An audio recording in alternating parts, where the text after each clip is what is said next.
All right, so we are now on chapter 8. So to recap chapter 7, um, it was basically Winnie listening as Tuck tells her everything that's happened to them. I kind of felt like it was a huge relief for him to finally be able to talk about the big secret because up until then, they had mostly kept it to themselves. And so, in a way, I think it made him feel good that he was able to finally talk about it.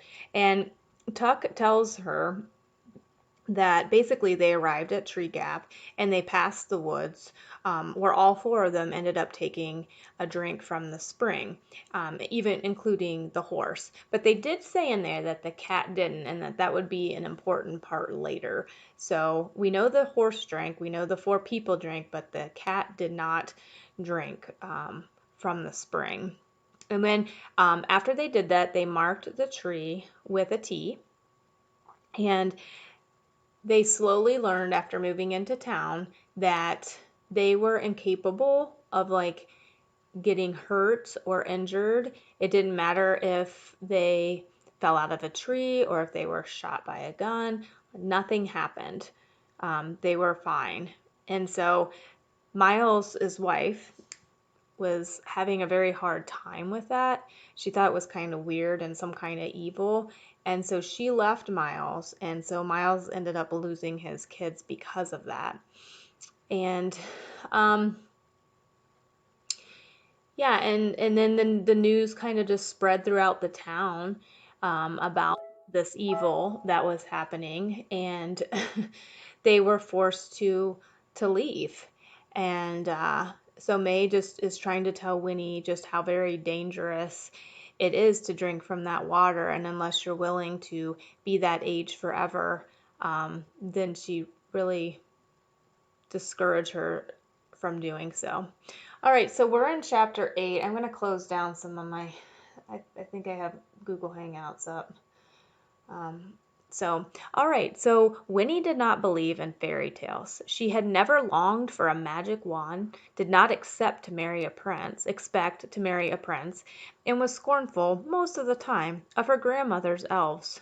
So now she sat, mouth open, wide-eyed, not knowing what to make of this extraordinary story.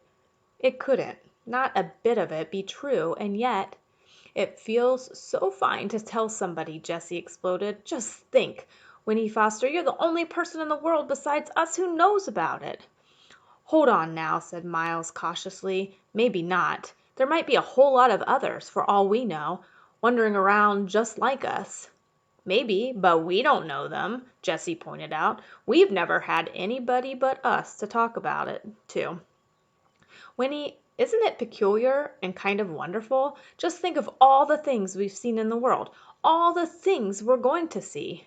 That kind of talk'll make her want to rush right back and drink a gallon of that stuff, warned Miles. There's a whole lot more to it than Jessie Tuck's good times, you know. Oh, stuff, said Jessie with a shrug. We might as well enjoy it, long as we can't change it. You don't have to be such a parson all the time. I'm not being a parson, said Miles. I just think you ought to take it more serious. Now, boys, said May. She was kneeling by the stream, splashing her face and hands with cool water. Whew, such weather, she exclaimed, sitting back on her heels. She unfastened the brooch, took off her shawl, and toweled her dripping face.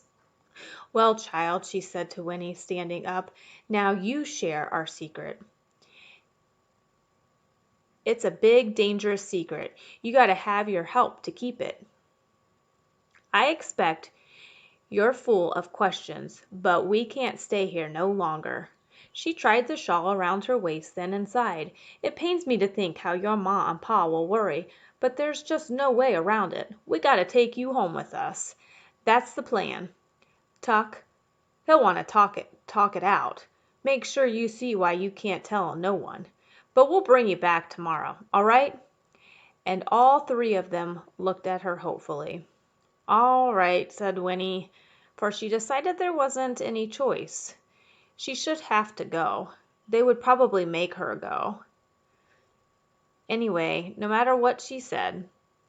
But she felt there was nothing to be afraid of, not really, for they seemed gentle, gentle and in a strange way childlike. They made her feel old, and the way they spoke to her, the way they looked at her, made her feel special, important. It was a warm, spreading feeling, entirely new. She liked it, and in spite of their story, she liked them too, especially Jessie. But it was Miles who took her hand and said, "It's really fine to have you along, even if it's only for a day or two." Then Jessie gave a great whoop and leapt into the stream, splashing mightily. "What do you bring for breakfast, Ma?" he cried. "We can eat all the way, can't we? I'm starving." So with the sun riding high now in the sky, they started off again, noisy in the August stillness, eating bread and cheese. Jessie sang funny old songs in a loud voice and swung like a monkey from the branches of the trees, showing off shamelessly for Winnie, calling to her, "Hey, Winnie Foster, watch me, and look what I can do." And Winnie, laughing at him, lost the last of her alarm. They were friends, her friends. She was running away after all, but she was not alone.